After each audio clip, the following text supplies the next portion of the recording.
Welcome everyone to the Dungeon Defenders 2 one-on-one guide series. The purpose of this series of videos is to guide new players to make their experience with the game better. This first video will focus on the very basics of the game, the main objective and how to succeed.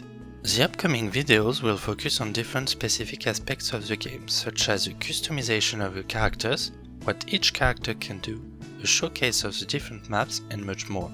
Dungeon Defenders 2 is an action RPG tower defense game. In a less barbarian language, you control a character in real time to build defenses and fight to protect something or someone.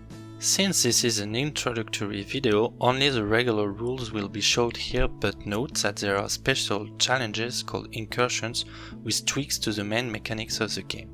The game is divided in two phases: build phase and action phase. When both the build phase and the action phase are finished, a wave is completed and the players can go through the next wave. The easier maps contain 3 waves, while the hardest have up to 7 waves. So first we start with the build phase. This phase is the strategic phase. There is no real restriction of time and no enemies to face. It is up to you and your allies to take your time to build the best defense to protect the objective. In order to do so, each character has access to 4 defenses. You can see the defenses your character has at the bottom of the screen, being the 5, 6, 7 and 8 abilities. Each defense costs a specific amount of green crystals. For example, here the number 5, the cannon, costs 30 crystals, so does the number 6, the barricade. The ballista, the number 7, costs 60 crystals, and finally the training dummy, the number 8, costs 20 crystals. Most heroes have access to defenses meant to slow the progression of the enemy, whether by completely blocking their way, such as a barricade in our example, or by slowing them down with frost magic and such. Then, as you can imagine, there are more offensive buildings, such as the cannon or the ballista in our example. You can collect green crystals from the enemies during the combat phase, but the main source of crystals to plan your defenses comes from the green chests. You can open one of the chests once per build phase. It doesn't matter which you open, just take the closest one. The amount of crystals delivered is fixed and depends on the map. Note that if you play in multiplayer, the amount of crystals is split per players in the party, so the team always has the same amount of crystals no matter the size of the party. On the right side of the screen, under the minimap, is located the defense unit limit. You can see that in our example in this map, the limit is set at 600 defense units. Defense units are here to prevent you from building an infinite amount of defenses. It forces you to be strategic instead of flooding the area with powerful towers. For each green crystal spent on a defense, 1 defense unit is being reserved. If your defense is being destroyed or if you sell it, then the defense units are available again. An easy way to be sure to have a balanced defense across all the map is to divide the maximum amount of defense units allowed on the map by the number of paths the enemies are coming from. So here in the example it would be 600 defense units divided by 3, which would indicate that using 200 defense units per path should be balanced. Of course, you may want to deviate from this on certain occasions, but it is an easy way to plan your defenses without worrying too much. Lastly, it is important to check how each wave of enemies is balanced too. By pressing Shift on your keyboard, you can display additional information about the range of your defenses, but also about the exact number of enemies each path will have. Note that in addition to that information, a color indicates the danger of each path, blue being not so dangerous and red being the most dangerous. So try to reinforce as much as possible the red paths and to get prepared to defend them yourself during the combat phase. Note that you can sell defenses by pressing Z and upgrade them by pressing Q. Upgrading a defense costs 50 green crystals and 50 additional for each subsequent upgrade, up to 200 crystals for the last upgrade. It generally boosts the health, damage, range and attack speed of your defenses. Combat phase. During this phase, the characters help the defenses to kill all the monsters following each path. You can use regular attacks but also special abilities to help out your defenses. Most heroes have access to 3 abilities plus a recovery ability.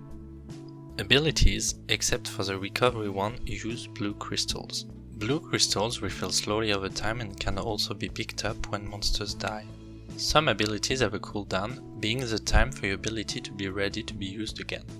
In our example, the abilities number 2 and 3 have a cooldown. The recovery ability allows you to recover health quickly over time while standing still. If any monster inflicts you damage while you are channeling this ability, it gets interrupted, so try to use it in a safe spot.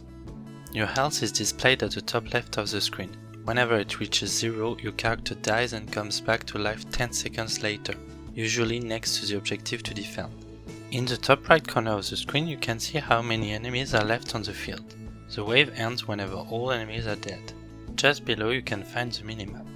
It shows where your character and your allies are located, symbolized by the small heads, where your defenses are, being the green squares, and finally, the enemies being the red and orange figures. The red figures are usually more threatening than the oranges, and the bigger the figure is, the more dangerous it is as well. Once the combat phase is over, you can start the next build phase to prepare for the next wave until all are completed. But be careful. Some waves contain special enemies that are much harder to kill and cause a lot more trouble to your defenses. You can be sure to find at least one of the special enemies at the end of each map, so be prepared for it. And finally, let's go through some general tips to be sure that you're well prepared.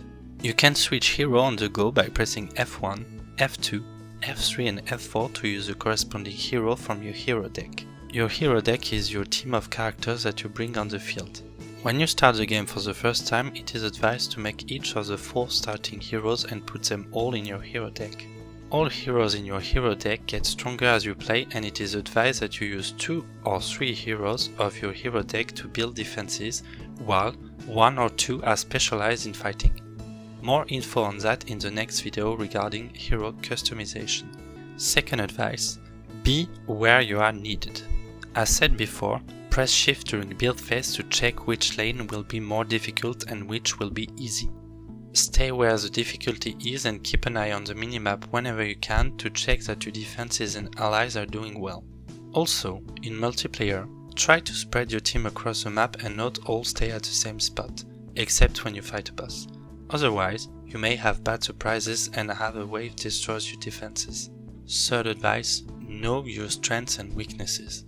All characters can't do everything.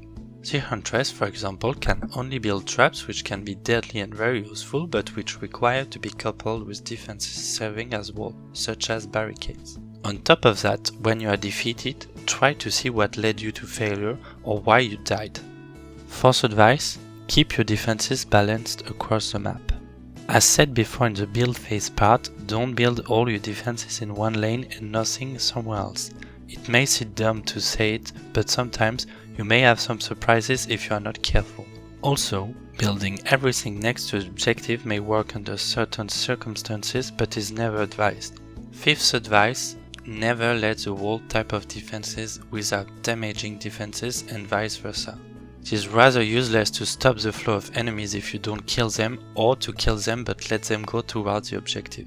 If your character is not suited for any reason towards building wall type of defenses or damaging defenses, then use several building characters to have an overall solid strategy. And lastly, my personal advice, if possible, try to keep a small amount of defense unit available at all times. Since you are able to build during the combat phase, you may sometimes have to switch to your building characters to save the situation by using those available defense units and save the game. Overall, the idea is to keep some defense units for emergency situations, such as a boss being harder to kill than expected or a lane being a bit too weak defense-wise. This introductory guide is over and I hope you all enjoyed it. The next video will cover the impact of items and statistics points in addition to tips on how to customize effectively your characters to make them stronger. Until then, I wish you all a very good day and to have fun in game. Feel free to leave comments under the video and to like or dislike this video. Bye bye!